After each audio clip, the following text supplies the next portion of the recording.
Good morning, everyone. Welcome back to CBT News. Today is Monday, June 23rd. Here's a look at today's top automotive industry stories brought to you by Ally.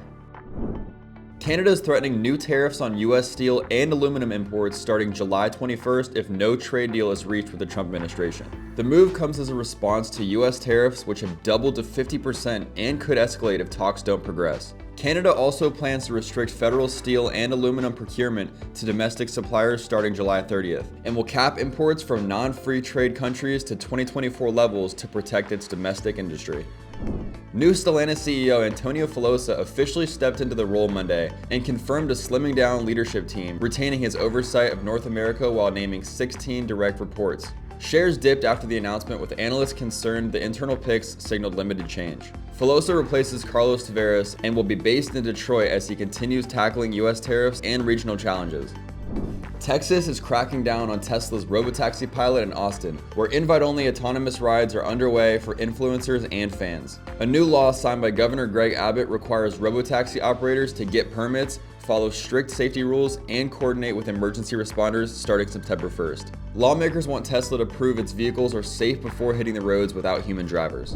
Toyota will raise U.S. prices on some of its Toyota and Lexus vehicles starting in July, with average increases of $270 and $208 respectively. A company spokesperson said the adjustment reflects routine market reviews and competitive factors. The move follows a similar pricing hike by Mitsubishi and comes as Japanese automakers face added pressure from Trump's tariffs on imported vehicles and parts. Don't go anywhere. We'll be right back with Mike Stanton, President and CEO of NADA, to break down why blocking California's EV mandate is a win for dealers and what comes next. Take your dealership to the next level with the strongest team in automotive media. CBT News, dealers' most trusted source for news, content, and analysis. Of course, we might be seeing them doing away with the $7,500 tax credit on EVs, which, yes. There was a lot of argument on that to be made. Talk to us about that, what kind of impact that will have. Well, that will have an immediate impact. The good news is I don't think that's going to happen immediately. Again, Senator Moreno has been a champion on this. We need a phase out. The dealers have, I don't have the latest numbers, but it's a lot of EVs, over 100,000 EVs sitting on their lots right now. Wow. Last I checked, and it was a while ago, it was over $5 billion worth of electric vehicles sitting on their lot. We need time to move those vehicles. The manufacturers also need time to adjust their pricing strategies. So we have been talking about a phase out for a long time.